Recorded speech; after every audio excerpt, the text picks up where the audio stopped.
Hey, welcome back to Tiny House and Off-Grid Resources, the channel where we recycle, refurbish, rebuild and refresh instead of nipping down to the hardware store and buying a new one. Today on the bench I've got all my slightly scratched safety glasses and sunglasses and the clears from my MIG welding helmets that I've saved rather than throw them away when I put new ones in. And today's the day when I break out my new polishing kit, which I picked up from Bunnings, our hardware store. And with this polishing kit, I'm going to take all the light scratching and discoloration out of these lenses and get them back to nearly as good as new. Yep, it can be done.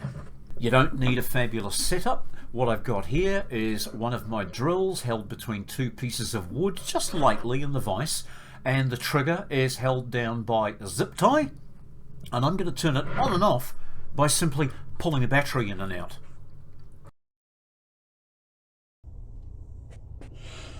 About 132 years ago, when I was an engineering apprenticeship, one of the places I worked made a lot of stainless steel parts. Now, we had a polishing department. It was a filthy room where nothing else other than metal polishing was done. And we had large bench grinders with rag mops on either end. Now, these rag mops come in stitched and unstitched.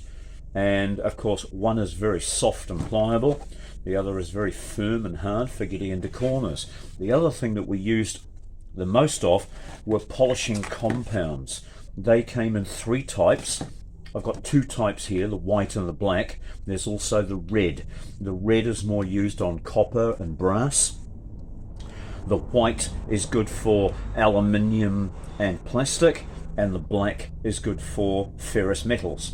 We also had mechanical wire buffs, and these other type of 3M synthetic buffs, not sure what they're made of, some kind of abrasive plastic fibre. They're brilliant for removing light rusting, and indeed medium to heavy rusting as well. I use these a lot for removing paint off things that I have to refinish. But anyway, back to this. Another thing I discovered years ago was that people who own aeroplanes with plastic windscreens use this polish for polishing aeroplane windows. I bought one can of it more than 15 years ago. You can see how old the can is. Very rusty. Actually, the reason it's so rusty is because I bought it for cleaning my windscreen on this. Yeah, I used to race Formula 3 tunnel holes. Not quite as fast as the Formula 1 tunnel holes, which will do 135 miles an hour, but I do have my 100 mile an hour badge. Way back in the mid-1990s, I cracked 103 miles an hour, I think it was, on 164 kilometers an hour over the flying kilometer on Lake Carapiro. If you can't find this, another really excellent plastic polish is Pledge furniture polish by Johnson & Johnson. Excellent on plastic. But this has been invaluable. There's still about that much left, and I use it on car headlights, motorcycle visors, and of course my safety glasses here in the workshop. Now, the reason we're here, back to this.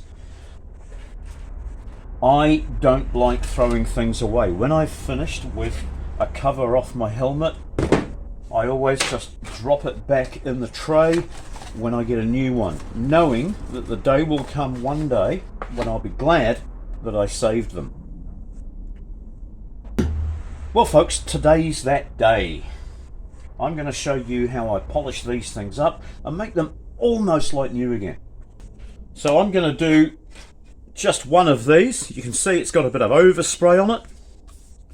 You can see which is the outside and which has been the inside. I'm going to polish both. First of all, I'm going to put some of the polishing compound onto the wheel.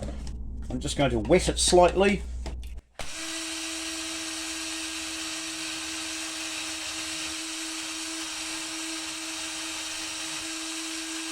Right, this is plastic, of course, so you don't need to lean into it.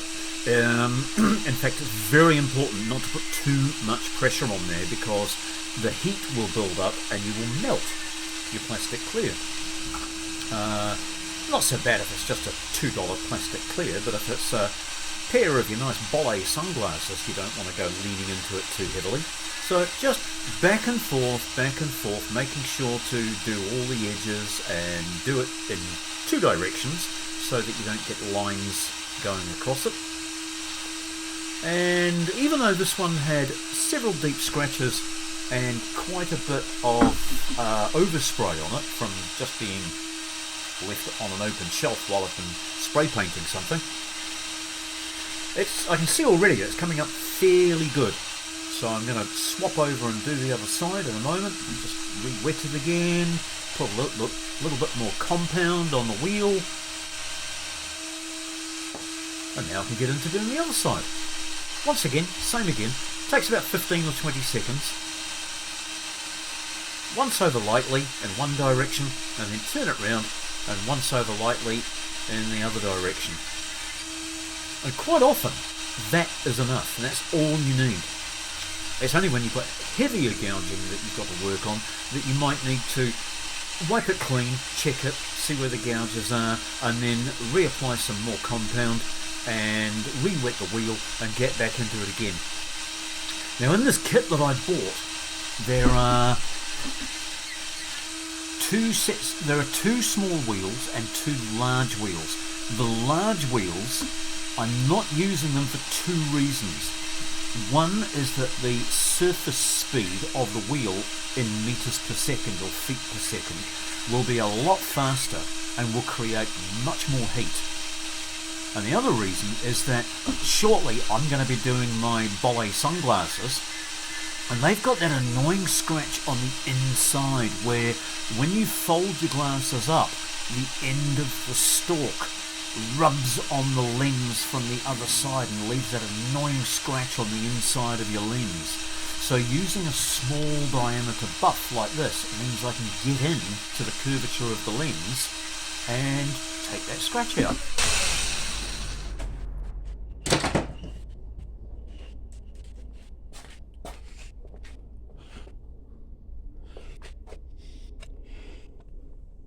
So there we go. Now we're just going to squirt a little bit of this on both sides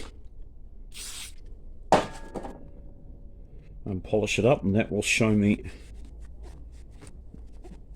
any of the deep scratches that I haven't been able to get. This won't remove deep scratching, but it's certainly going to make these things usable again in an emergency.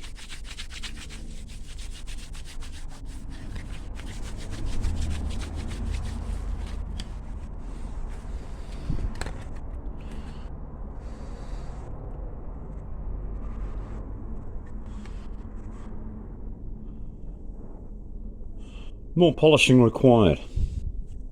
Certainly feeling better, but you might be able to see that it still has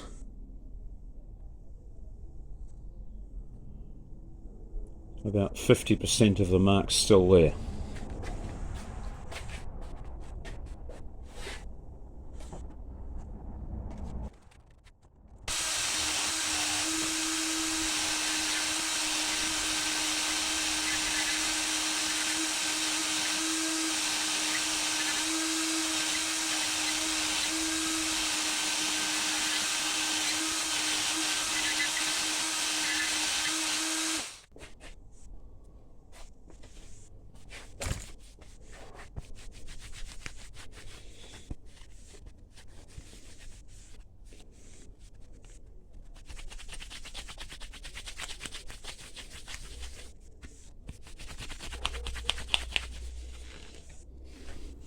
Pretty bloody good actually.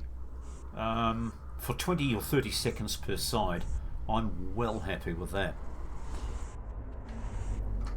If you've got that nasty yellow colour on your car headlights, you can do that if you own a cordless drill and you go and buy one of these little polishing kits. So useful.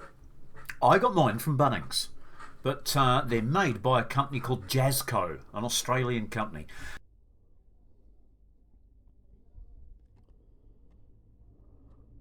Now, here's my grotty safety glasses. Exactly the same treatment. The polishing compound goes onto the slightly dampened buff. A little bit of water on the lens, and we're going to go back and forth nice and lightly in two directions. And of course, the reason, as I mentioned before, the reason I'm using the small buff is to keep the surface speed down, which will keep the heat down. If I use the larger diameter if I use the larger diameter buff, it's going to put a lot more heat into the plastic. So I'm going to do just one lens here. These are really badly scratched, by the way. I'll just do one lens inside and out, and then we'll have a look and see if on camera you can see the difference. With steel, you don't need to add the moisture, but with plastic it's important to have a little bit of lubrication so these things don't grab and burn the plastic. But you can use the side of the wheel and the face of the wheel. You can get right into the corners with this small diameter wheel, in behind that little nose piece that's formed into the glasses. And as you can see, it only takes 30 or 40 seconds to get your glasses looking damn near as good as when they were new again.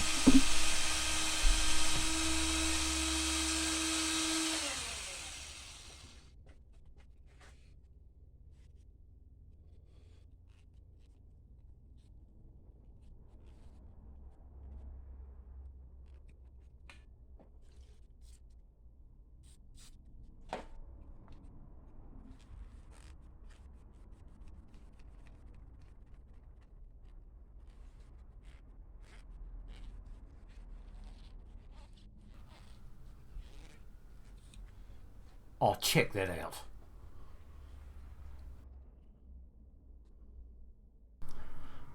Look, I'm going to crack into finishing these ones and doing the rest of these clears, and then I can get on with some proper work. What I want you to do is get down to your local hardware store and hunt out one of these polishing kits. Then you can tell us about all the new uses you thought of using it for, like taking scratches out of bench tops, polishing cell phone cases, taking teeth marks out of vibrators.